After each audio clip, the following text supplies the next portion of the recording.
All right, I think we are live. Are we? Yes, we are. All right, do we just get started? I think we should. All right. Okay, guys. Very good evening to all of you. I hope all of you are safe. My name is Ryan. There's Abhishek, Archana, and we're going to all introduce ourselves in a second. But we were told that the last session was really good, right? And so our sole goal today is to do better than that session. Abhishek, Archana, are you guys game for that? Right? I've had my 2 cups of coffee for Friday evening. All right, man. So what I thought I'll do is I thought I will start today's session, guys, telling you guys a very quick joke, right, to set this context about angel investing. And so there's this angel investor, right? He gets into a car and he drives along the road, and like the standard angel investor life, there's not much happening. It's empty, empty, empty. The road gets narrow and narrow and narrow, like most markets do. And then he sees one sheep, right? And he says, okay, there's something here. He goes a little in front. He sees two sheep. Then he sees four. Then he sees eight. He sees 16. He's like, wow, there's something really amazing here. This stuff is compounding, right? It's doubling every 100 meters. He goes a little bit ahead and he sees thousands of sheep. And then he sees the business founder, right? He sees the shepherd and he stops Archana and he gets up and he talks to the shepherd and says, hey, Mr. Shepherd, if I can guess how many sheep there are here, will you let me take one and go away? Right? Will you let me take the best one and go away? Shepherd says, okay, I'm game. And the investor thinks for a second and he says, 2,331. And the shepherd is completely bewildered and he says, you're spot on, mate. Go ahead, take the best one. The angel investor goes, picks one, starts walking away. And the shepherd says, hold on a second. Since you're a betting man, allow me to win this back. And so if I can guess what profession you're in, can I get my back? And the angel investor says, yes, go for it. And he says, you're an angel investor. And the angel investor is completely bewildered and he says, here you go. And then he says, hold on a second. How did you guess that I was an angel investor? And the shepherd says, well, dude, you have it written all over you. You claim to be great at math. You clearly understood the size, but you know nothing about my business because out of the 2,331 sheep, you picked the only dog, right? And so that is really what life as an angel investor is. Sometimes you pick the dog, sometimes you pick the sheep, sometimes you pick the unicorns, right? And so our session today, guys, is going to be about how do you source and analyze deals, hoping to pick that elusive unicorn.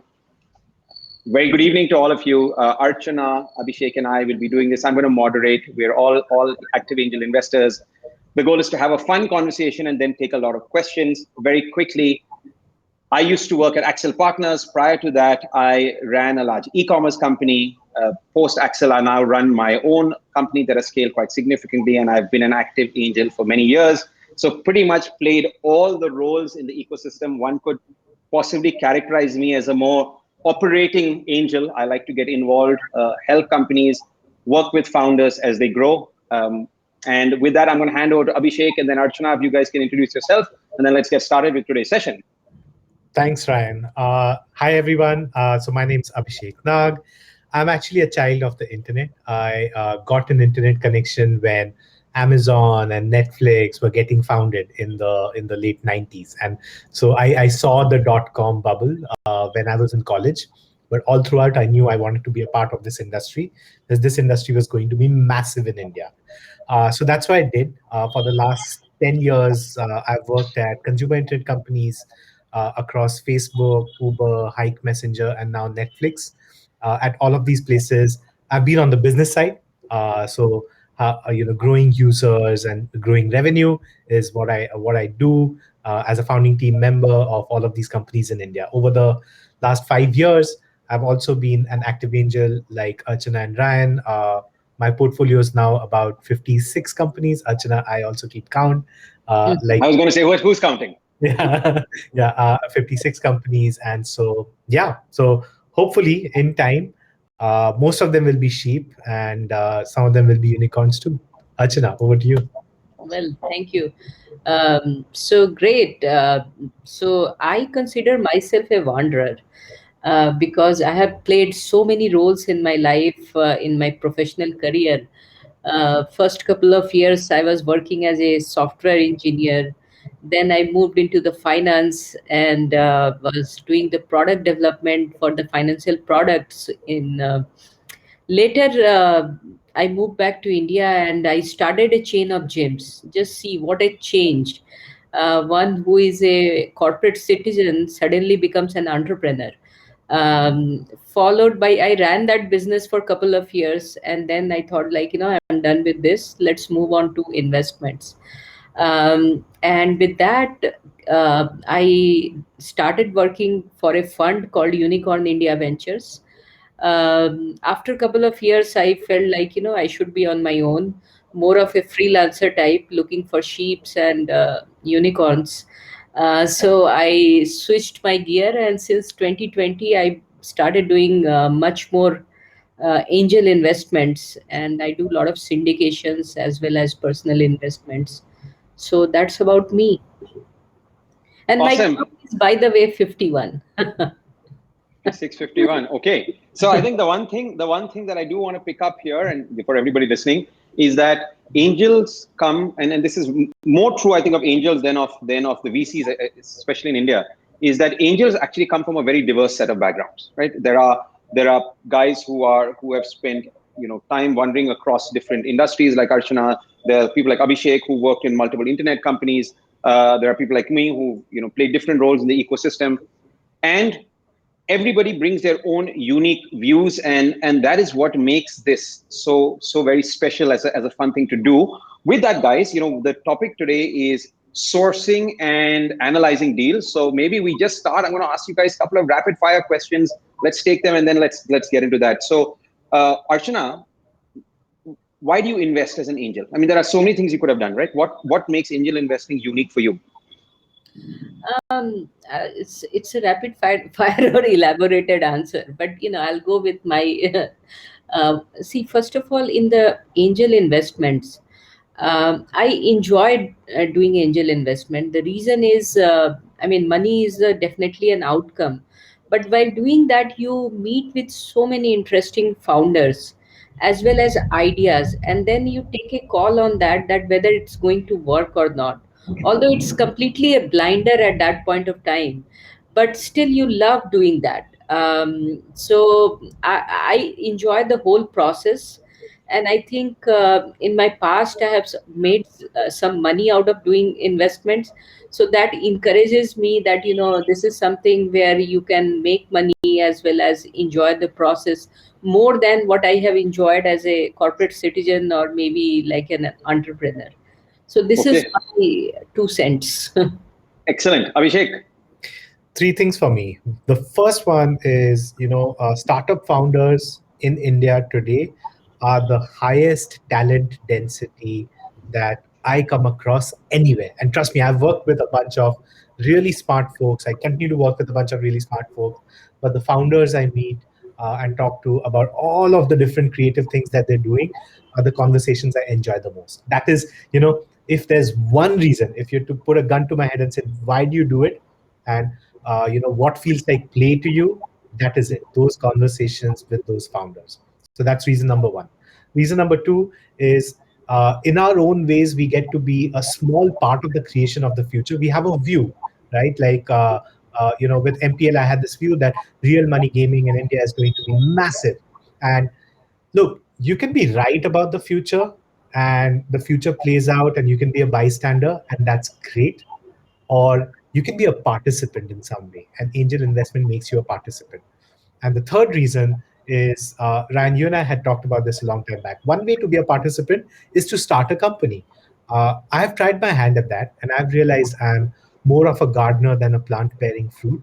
I love solving problems across all of these different companies with different founders. The context switches are actually something I enjoy every day. And if I do all of these well, then hopefully I'll make money as well. But honestly, these are the three that feel like play to me, and that's why I do. That's why I do what I do. So Awesome. So go ahead, Archana. Go ahead. let me ask you, Ryan, why you do angel investment? I think very similar to what you guys mentioned. Three things for me. I think so. I try to optimize around learning, right? And so I think that's the first thing.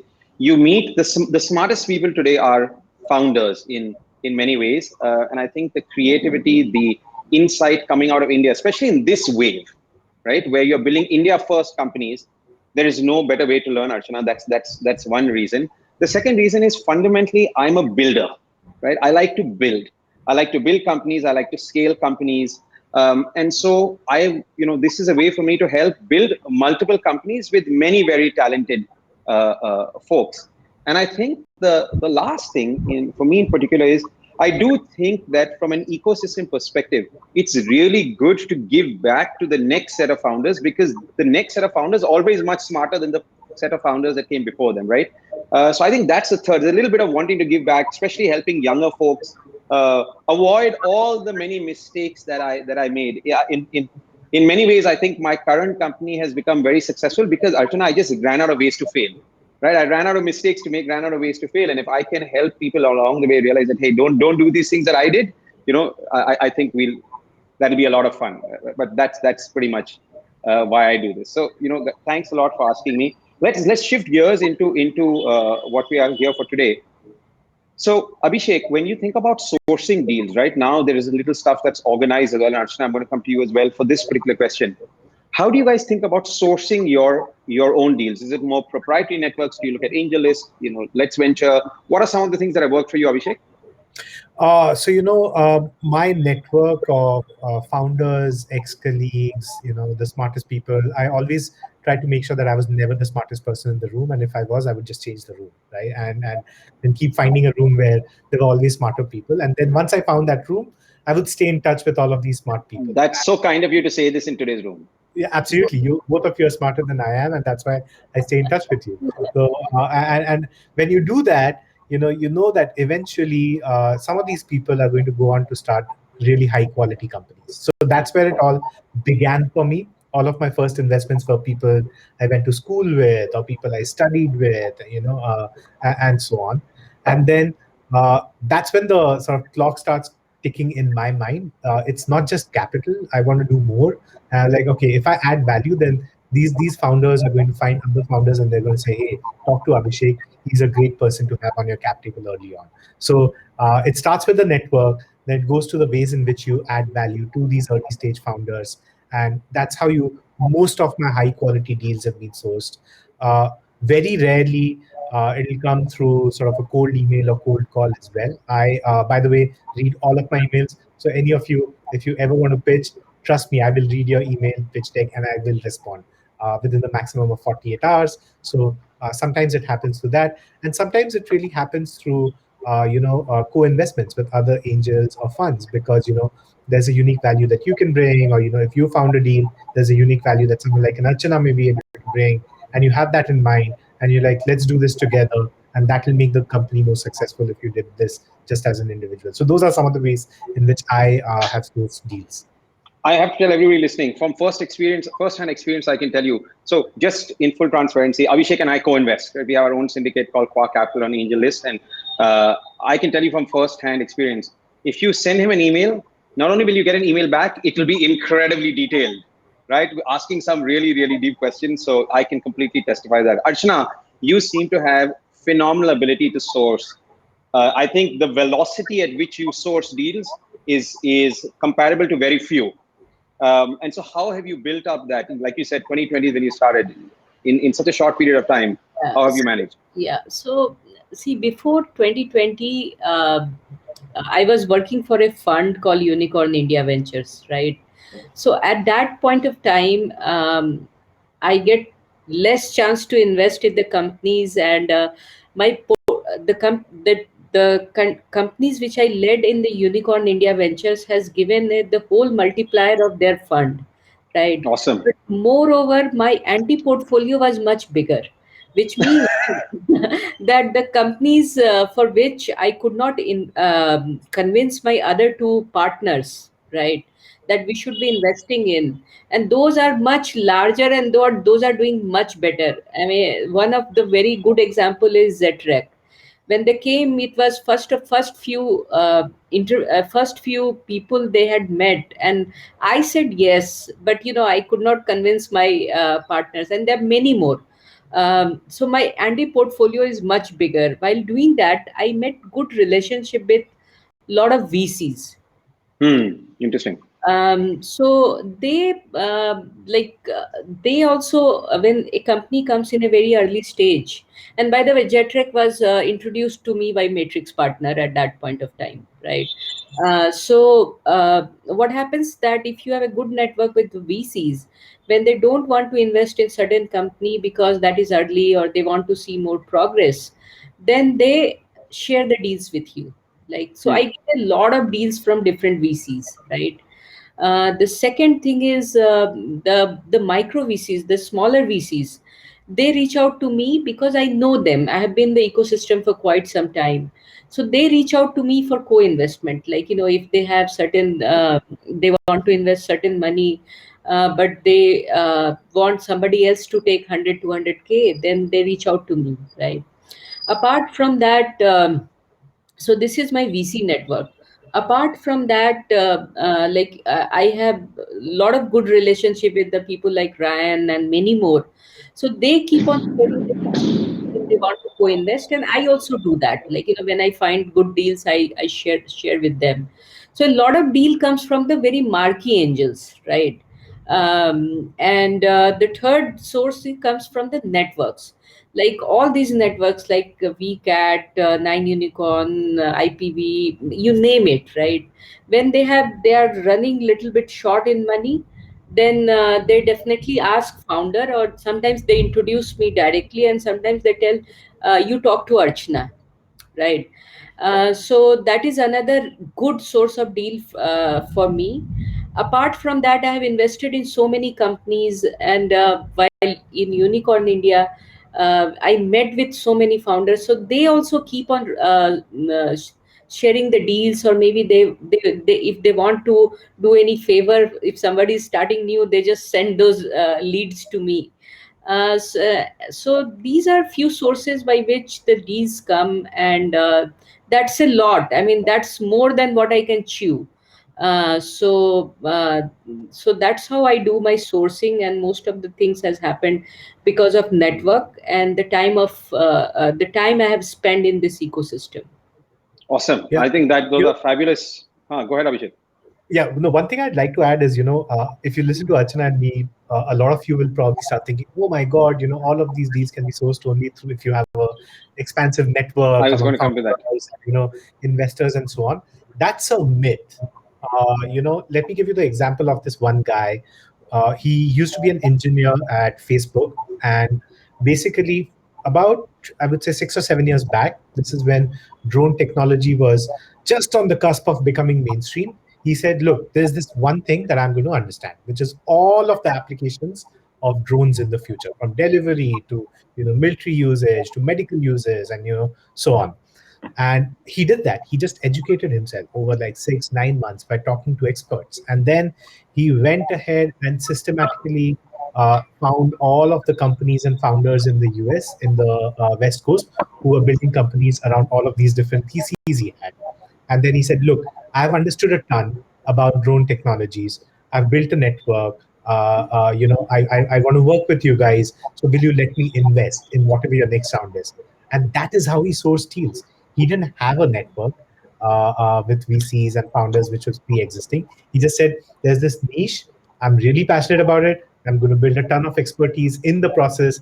The network builds, the ways in which I can add value to these startups builds, and that's how I start investing. So I would say, look, if building a network is not your thing because you've not been in an industry for too long, or you just don't like meeting as many people as some of us do, then there are many other ways. This is not the only way. Yeah, no, I completely agree with Abhishek. And see, like, when I joined VC industry, I knew no one, right? When I joined Unicorn India Venture, I knew no one, literally. But it takes, just going back to, network takes time, right? And Yes. then you have to, in meantime, network will build. There is also another thing that you will have to also invest. or you will have to part of the investment ecosystem, right?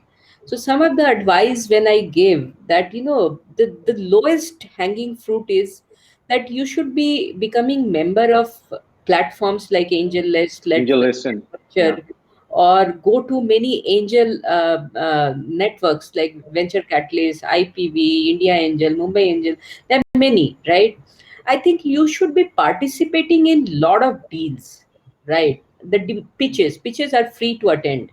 Without investing any money, you can you can listen to all the pitches, make your own judgment that if I invest in this company, do I want to invest in this company or not, and why is so. You should, write it down or maybe make a mental note out of it, and then track the progress of that company for a year or two, and then see, how it did. This will give you a lot of insight and also inner voice that how to do the investment. And that is, I mean, little bit out of topic, but for the new angel No, I think investor, that's very, very, very important.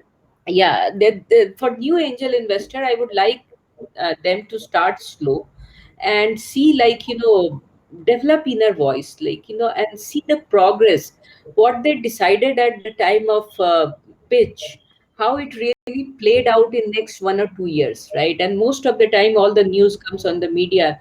If their funding happens, if the business is doing good, you will always see media around that, so you will have the access to information. So I just wanted to add that. I think excellent points. My way of sourcing deals is that over the last 15 years or maybe more that I've been in this space, I just look for opportunities to help wherever I can, as much as I can, to as many people as I can, right? Founders, VCs, people in companies, especially early stage. I love early stage, right? Because it's so ambiguous. There is no defined path, right? I also enjoy chatting with people. So my goal is just try and, so I would say three things. Just try and help as much as possible, right? Don't look for anything in return. One life, you help as much as you can, good karma is with you. So that's my primary approach. Just help wherever and as much as I can, right? Don't hold anything back. I think the second thing that has been very helpful is what Archana was mentioning, right? I also think about the fact that investing is really a power law. So once you start, guys, you'll be quite surprised. There are, like Archana said, much more deals than you can actually digest, right? So if you can find a way to have some sort of signal when the deal comes your way, right, versus the noise. And like Archana said, if a deal comes from another marquee angel or a marquee founder or somebody who you know well, that's a good sign, right? So you build those networks over time. And I think the third thing which Archana mentioned, which is important, and Abhishek has also done this, is these networks grow over time, so you have to keep at it. You can't just do one and say, okay, now I'm going to do one this year, then I'm going to do one next year after that, right? You have to keep at it, and deals bring more deals. Now the second part of today's session, guys, is how do you analyze the deals, right? So Archana, I'm going to start with you this time. And in the interest of time, we'll maybe do one question more and then we'll throw it open for questions. So, folks, if anybody has questions for us, feel free. We all have our own unique styles, our own unique approaches, and start sending in those questions. I'll start taking them. And you can address them to any one of us or all of us. Archana, when you're looking at companies, two parts to this question. Part one, are there some sort of patterns or things that you look for when you are looking to invest? And so those will be positive signs. And then other signs, if you see, you say, hey, this is a red flag. I'm just not going to touch this. Right. So maybe both sides, if you could just spend some time, and then Abhishek. Yeah, so quickly I will talk about the red flags first. That Perfect. one is that I don't like the companies with a single founder, because Interesting. in the very early stage, what happens that if because of certain things, the motivation of the founder goes down, there is no backup, right? My money is gone, right? The second thing is, if there is a tech company and technology is outsourced and there is no CTO, this is absolutely a red flag Red for me. flag. Yes. Yeah. So, which means that, founder has no clue what he's doing, right? And the third thing which I look for, like which I don't like, is like, I mean, not red flag, like, founder has pivoted too many times. um, Sometimes, I mean, once or twice it's okay. But he has pivoted too many times and still he's thinking, right, what to do next. And with the next idea he has come to you to pitch that's what he wants to do. I mean, that is a red flag for me. Because I mean, that is my personal opinion, that he doesn't know what he wants, right? Then how can he sell the story and conviction to others, either to his founder or to either to investor or customer or to his employees? So these are the three things which I see as a red flag, I mean, which is coming immediately to my mind. And how do I analyze the deal? My personal style is I look for category creators. Okay. uh, the reason is, like, when the and also, like, I'm little risky type of investor, which means that a lot of time, what you must have noticed over the period of time, that uh, the business model which comes in the beginning, and that is not proven, right? And if you take a bet on that, the chances of growing, becoming big for them, is much higher. I mean, obviously failure rate comes also with that, like the chances of failing, that is very high. But at the same time, if that is successful, then that makes a big, Huge. right? Right. uh, Whereas, the thing which is little evolutionary, not much, I would, I mean, unless the founders are great, I will not touch that. So that is one thing. And the second most important thing is the founder, like, his storytelling ability, like, how he puts two and two together. So, and obviously the some other hygiene things is, like, little bit of analysis, data analysis, if I can do, whether that kind of model has been successful in anywhere in the world or not. I mean, ideal example is parking model, right? Every year, 5-10 companies on the parking space comes, but nowhere across the world any parking company has become big. So there Right. is some fundamental problem with that model, right? So the my thing is, first is category creator. Second thing is founders, and obviously both go hand in hand because both are important for me. And then, like, his telling ability. I think, like, what else you can look for in the very early Very stage when early. companies is Yeah. seed and pre-seed. So I think very interesting point on category creators, Archana, and I just want to jump in here before I hand over to Abhishek. So that's very interesting style, right? So that style is saying that I'm going to bet more risky, but because of the power law, even if one of these or two of these work, it's going to have such a disproportionate return that it kind of makes up for everything. That is, I think, at the heart of what good angel investors do, right? Because you're looking for very yeah. difficult to identify upfront what's going to work. Fabulous, very interesting. Abhishek, you, and then I'll just talk about how I do it as well. Awesome. So it's almost like the opposite end of what Archana talked about is sometimes you see teams where there are too many co-founders Hmm. and there are no clear defined roles. So you'll find the co-founders talking over each other, and then I've actually asked them in a pitch, if you had to give yourself designations today, CEO, CPO, COO, and so on, what designations would each of you have? And the five co-founders on the call were not able to tell me, right? Who's the CEO? So that's a big red flag. Oh, looks like we lost Ryan. Okay, I'll keep going on till he comes back. So that's definitely one red flag. I also love it when the founders that I work with are operators. They have built something, not necessarily at a startup or at their own startup, but they have either built a product at some other company, small or large. They have been instrumental in building a business. They've been instrumental in building an engineering team.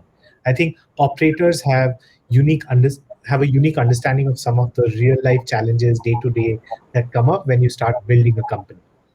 So that's sort of the second thing that I look for is founders who have never been operators.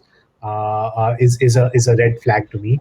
And the third one I would say is dressed up metrics. Often in a pitch, you will see founders picking the metrics of the season. It's if it's CAC to LTV, they'll be like they'll clearly try to be optimizing the presentation for that metric. Or if it's ARR, because a bunch of edtech companies are getting funded at some ARR, then clearly try to make up some way of telling an ARR story. So it feels like metrics are getting dressed up a lot just to tell the story, and that usually is a bit of a red flag to me. Ryan. Awesome. So I actually dropped out for a second because my internet connection dropped. But so I think you guys have totally covered the red flags. I have, so when I look at it, I like structured thinking, right? I like to bring structure to an ambiguous problem. So I created this framework, Archana, it's called, and Abhishek, you already know it. It's called founder, market, product, channel fit, right? Because I realized that you need to have, and very often I don't expect the founder to know all of this, right? But I would like to see some sort of thinking around each of this. They should at least have some hypothesis. And I'm going to repeat again: it's founder, product, market, channel fit, right? In this, and in the interest of time, I think the founder market fit is the most important.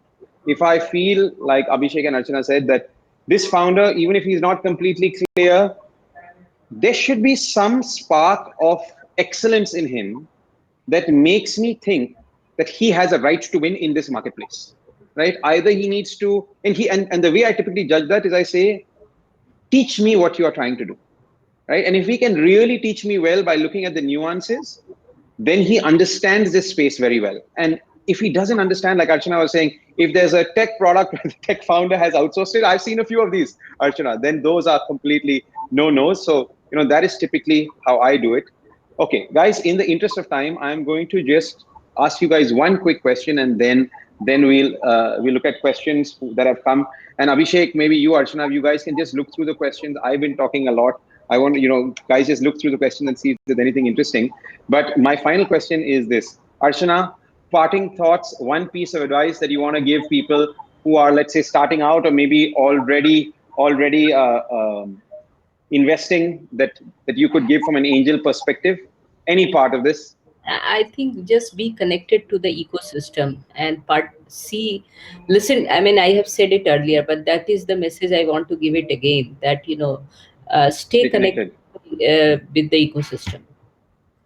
Okay, Abhishek, what's your parting thought takeaway? Yeah, I think don't be afraid of the counter narrative. While you're looking for the sheep in New Zealand, don't be the sheep. Don't follow the trend. The greatest value historically, if you look everywhere, gets created by companies where when they first start doing what they're doing, everybody, investors, other founders, people in the industry are like, what? Why are they building that? That makes no sense. So don't be afraid to go for something that seems counter to what everyone else is thinking at a given point of time, if you as an individual develop a high degree of conviction in that. So find the You sheep, mean the sheep. you mean things like, why the hell would somebody give away a room in their house or sleep on the couch? I mean, that's never going to be a big company, right? Or or Exactly. or this guy who's doing this thing about connecting people on the yearbook. What's that ever going to be, Yeah, yeah. right? So you're absolutely right. How, Counter how, narrative. how can a company make money off stalking? People stalking each other on the internet. How's I that possible? know. Yeah. I know. So my parting piece of advice is this, guys, and it's maybe a little controversial. Capital is a commodity.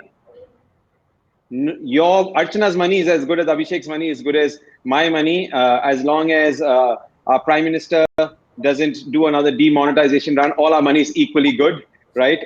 And so my parting thought is always do more than money. Money is a commodity. You want to try and add as much value as you can to the founder. And when you do that, and Archana and I were talking about this before today, when you fundamentally add value, right, to a founder, other founders will find you, and that is a great position to be in, right? So that would be my parting thought. You have to do much more than money, and at Core, Abhishek and I are striving to do exactly that, right? We want to do much more than just committing money. We want to bring a lot of capability, and Archana is doing that with her sets of folks as well. Okay, guys, that's it with the questions. Archana, Abhishek, I have to say I think we did much better than last session, even though I didn't listen to it. I'm just assuming that we did much better. I can't. But it was good fun. I can't Huh? agree more. I You can't can't. agree more. Absolutely. All right, Archana, from the questions that were there, do you see any question that you want to pick and just chat about? And Abhishek, you, and then I'll also look at questions. Yeah, so I will ask since I've gone through some of these. So somebody has asked that Ryan, do you feel we should still be investing in the? I think that message has been removed. Uh, E-commerce. No, I'll go a little bit down. Sorry. Yeah, I think somebody Okay. had asked the question: is Yeah. investing in e-commerce companies still an opportunity? Right. Okay. So the question asked to me. Yeah, it was addressed to you. Okay, yes, and I can tell you we are putting our money where our mouth is because Abhishek and I at the moment are closing a syndicate round on what we believe is a very interesting e-commerce company. So let me just answer that with a little bit of nuance. So I think yes, but it depends on the type of e-commerce, right? If you look at China as just an example, there are multiple waves of e-commerce companies, right? There was Alibaba with a Taobao, then JD came and said, we are going to build something which is much more curated. They are now multiple billions of dollars. And then you saw this whole social commerce, community buying. If you look at India, right, you had an Amazon and you had a Flipkart and then you had a Nika, right, which is now a massive company. So I think the answer is yes, but I think you need to pick carefully and try and understand why that model can coexist with a Flipkart and an Amazon and not compete with them in the same way, right? For example, Nykaa, it's one vertical, but they have kind of owned that vertical and they provide a very different experience, right? There are multiple opportunities. Right now, discoverability in shopping is an issue, right? Vertical is an issue. I think, guys, we're just getting started, but pick carefully. Don't compete with Amazon or Flipkart. I think that, and I'm going to throw this out there. I think that in a few years from now, we will have a massive e-commerce company built on top of WhatsApp. That's a hypothesis that I have. Anybody's building one, let me know, and let Archana and Abhishek also know, right? I mean, let's be fair to everybody. Everybody Right. should be fair. So other Yeah, question somebody has asked. Sorry, I just reading the question. How can as a student who is Yeah, interested in great question. startup and entrepreneurship can become part of the ecosystem? Who wants to take that? I'll take that. Personally, I think students today at some of the engineering and management colleges all over the country are sitting on a gold mine of what's going to be the future value creation companies. My dream is a network of people at, say, the top 50 engineering colleges and the top 50 B schools in the country, who are then sort of in touch with the smartest people on campus, themselves are the smartest people on campus, and are seeing early signs of who's likely to start something in the future, who looks like they can be an entrepreneur, and that's the perfect deal sourcing mechanism. So if I was in your shoes, and I wish I was, that would make me 15 years younger.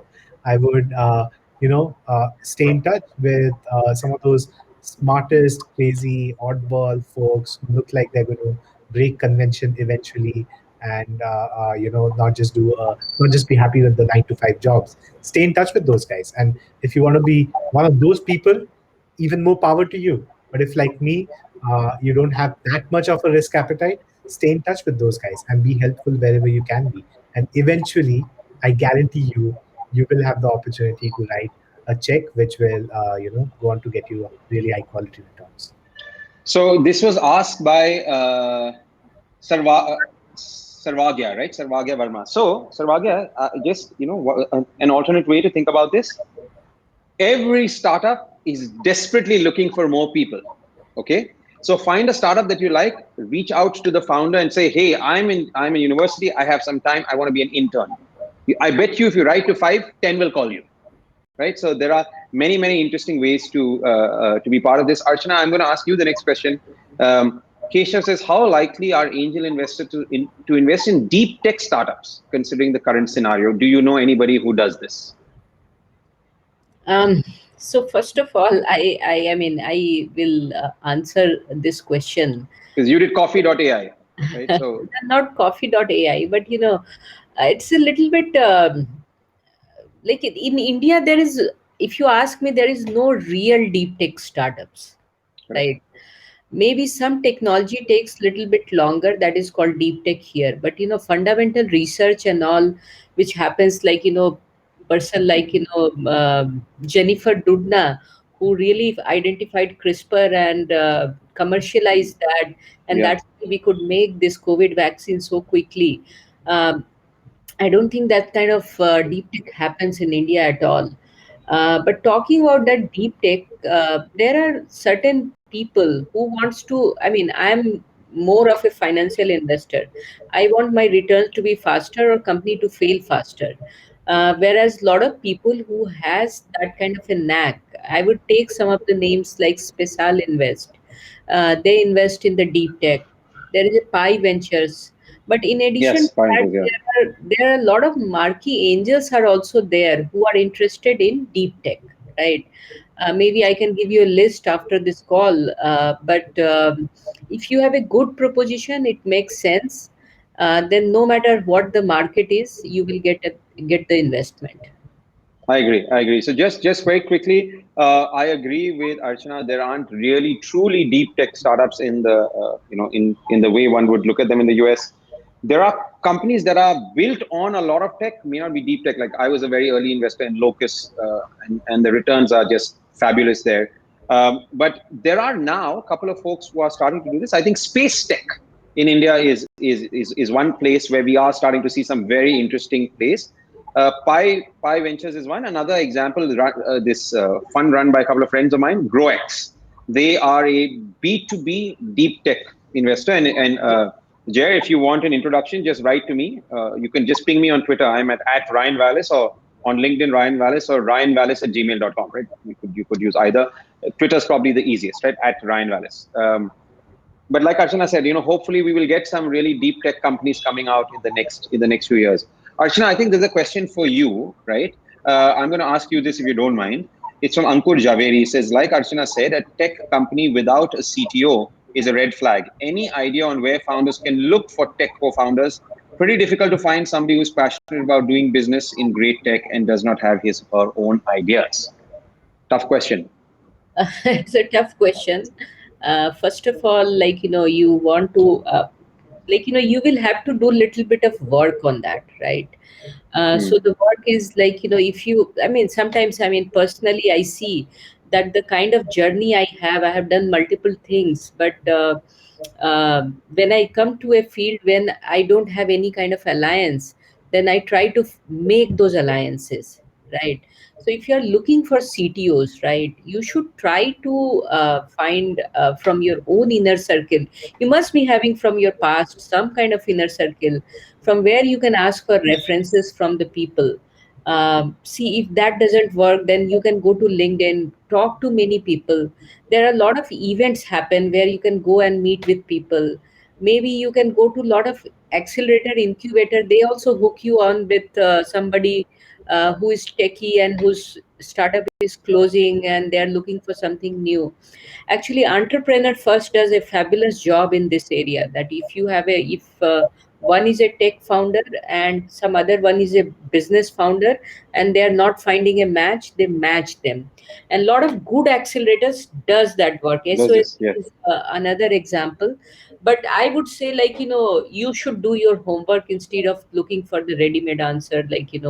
It's- they should be they should go and look for that and it will come. Yeah. So Right. And I have a very Abhishek? controversial sort of addition to just this question. I find a lot of people starting companies where they think of the early team of co-founders as a family. It's not a family. It's a pro sports team, right? Yeah. So you need a team that will get you from 0 to point 0.5. If it's not the same team that will get you from point 0.5 to point 0.1, that team needs to change. So be open to that. So maybe you start with a CTO who can get you from 0 to point 0.5 early traction, but then that CTO is not going to help you scale from 100 people in a pilot to your 10,000 first users. Maybe they just don't have that skill. They should be willing to play another role in the company, which is more appropriate, or leave and make space for another CTO. This is the number one reason I have seen high quality teams face early on is they think of the first set of co-founders as a family, and they then automatically get limited by the constraints of their own abilities and skills, more than the constraint of their vision. So one alternate way to look at it is find somebody to get you to point 0.5, If you build traction, find somebody else. I know that's controversial, but that's the truth. The truth is, this is amongst the hardest things to do when you are starting up. Find a good tech co-founder. The truth of the matter is that as a founder, you have to be able to sell. And so you need to be able to sell and convince somebody to come on the journey with you. And your ability to raise investment very often is built on the co-founding team. So don't take this lightly. Give yourself multiple options, meet multiple people, talk to a whole bunch of folks. For heaven's sake, don't jump and settle in on the first person you find. Because even in a pro sport team, you need the chemistry to be very, very, very, very good, right? Messi and Cristiano Ronaldo can never play in one team, right? They need other people. And so invest time in this, because it is going to be a multi-year journey, right? And I think we are about out of time, guys. I want to end with one very quick thing. Thank you, Archana, Abhishek. It was really good fun. This is the first time we're doing this. I really enjoyed myself. I hope everybody else did. Remember, guys, angel investing is not something you're going to earn a return on tomorrow. Abhishek Goyal, who's a very good friend of mine and quite a prolific investor, has this saying that as an angel investor, keep doing it. You will see disproportionate returns in the next decade, right? So it's a long game, and stay at it. It's a lot of fun. You meet some incredibly good people. I have met Abhishek and Archana, two incredibly good people who I would have never met if I was not an angel investor. And so Abhishek, Archana, thank you so much. I hope everybody else enjoyed this. I think it's time for us to sign out. Cheers, guys. Thank you very much. Have a great Bye. weekend, everyone. Stay safe. And stay safe. Stay safe. Stay safe. Yeah. All right. Okay. I don't know how we get out of this.